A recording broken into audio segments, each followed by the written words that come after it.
Harris. I work across the hall in the writing center. I am the writing specialist, and today Ms. Brown just wanted us to come in and talk with you guys as you prepare to start your research paper. This particular presentation is about how to avoid plagiarism. Any questions? Alright, so what we're going to do is play true or false just to see if you know what plagiarism is. You have your devices that you're going to need to participate. If it is a true statement, you're going to turn your, what's I want to call these, emojis? Yeah. Your emoji thumbs up. If it is a false statement, then turn your emoji thumbs down. Everybody ready? Yes.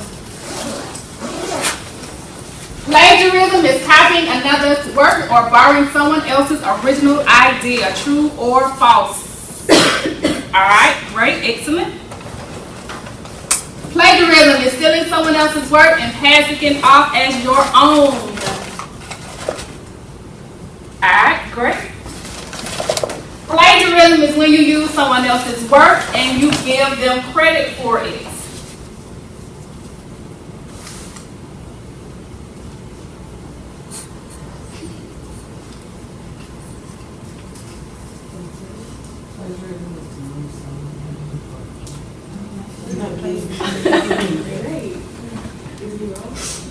True or false?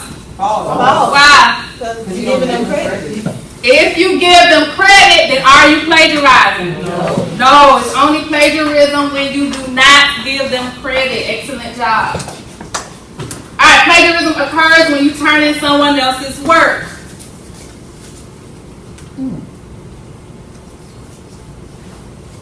Question on the floor. Why your face? He has false. Why did y'all say true? And not only him, someone else too.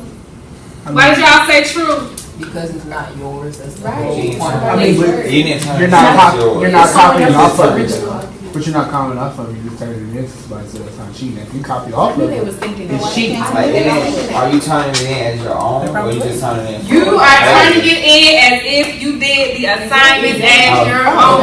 It's true. On your own. So it's true. If you are passing off anyone's ideas, anyone's thoughts, anyone's project, anyone's paper that is not your information and you do not give them credit for it, guys, it's plagiarism. Alright, so facts. You all already know what plagiarism is. No one has to tell you what plagiarism is. You guys have probably heard presentations like this 100 times by now. What I want to do today is give you a method that will help you avoid plagiarism, because most of the time you copy someone else's work or their ideas by mistake. Okay? Alright, so how do you avoid plagiarism? Step number 1, get you down on paper first. You might want to write this down. Before you do any research, what you want to do is write down absolutely everything you think you want to say about that topic first. Don't Google it. Don't go to the library and ask the librarian for help. Don't research it in Galileo. You sit by yourself, without your cell phones, without your computer, without your Apple Watch, without any of your devices, and get everything you know about the topic you've selected. Because one thing about research, you've chosen the topic for a reason. You were given, I think, 5 choices. Of those 5 choices, you guys have picked the one you feel most familiar with. That's the information you're getting down. You're writing down the information you already know. Can somebody tell me why you think this is important? How is this going to help you avoid plagiarism? Because if you already know, go ahead. Okay, you already know ahead. It's your original idea. It's going to be your original idea. One thing about research is going to help you to understand is when you get your ideas down first, then you're going to be able to narrow your search.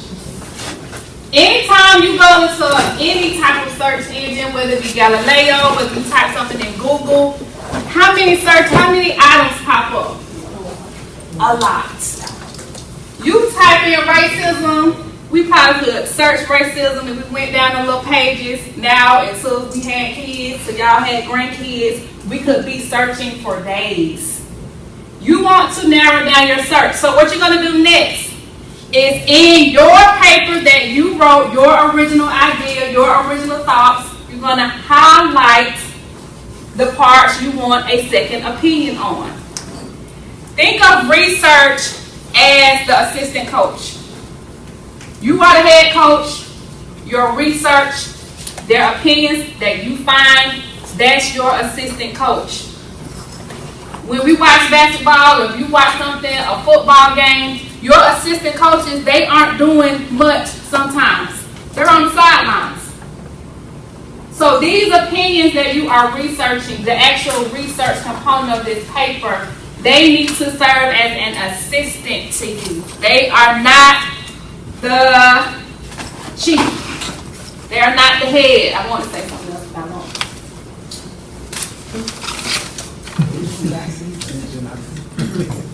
Yeah, right there. You are the person in charge. And you need the research to help prove your point. That's the whole point of researching. Your paper should not be filled with quotes, on top of quotes, on top of quotes, on top of quotes. So one thing you do not want to do at step 2 is highlight your whole paper. Okay? Your whole paper should not be highlighted by the time you get finished. You may want to write that down. If you've highlighted your whole paper and you want opinions on everything you've written, 9 times out of 10, you're going to plagiarize something. It's going to be too much of them and not enough of you. Any questions so far? When it comes to how much, depending on how many sources you need, 1 per source may be fine. Don't feel the need to use a whole bunch of research because your teacher said, hey, this is a research paper. If you have to have 5 sources, then pick 1 quote or 1 sentence from those 5 sources. Y'all, that's more than enough. If you have to have 7 sources, it's okay just to use 1 quote, 1 fact, 1 statistic from those sources. You don't have to over-source your paper. Everybody got that? Alright, step 3. Then you go and start Googling. And you shouldn't necessarily Google. You need to go and find a more credible search engine. You guys have access to Galileo, which is a much more credible source for you guys in this type of essay. You have access to EBSCOhost. So I would suggest that you use those kinds of search platforms when you are doing your research. Why? Because the people on those kinds of engines, they are more credible sources. We could post something on Google. We may not be the best source. And don't ever use Wikipedia. Why? Because we can go in there and update Wikipedia.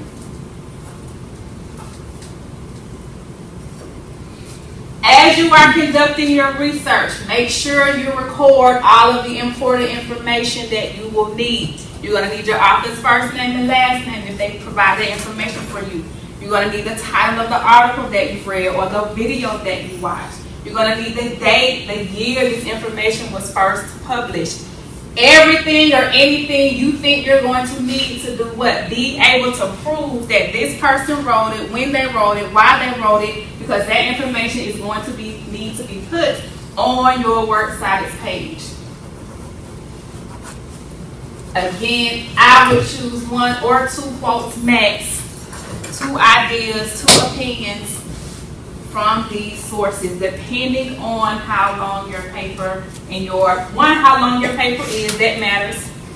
And then 2, how many sources you guys are going to be required to have.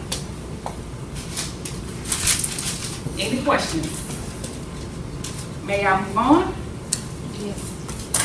All right, then step 4. Then you cite your sources. When you're talking about citing sources to avoid plagiarism, You have to include information as in-text citations. And whatever is used in your paper has to show up on the works cited page. So I shouldn't look at a works cited page and not be able to find that source in your actual paper. This is not an annotated bibliography where you just use or you have all of the sources you think you're going to use and you present that to your teacher. This is not what this is. These are the sources when you're talking about citing that you actually use in your paper. If you don't use it, it should not be on your works cited page. If you do use it, it should show up on your works cited page. Any questions about that?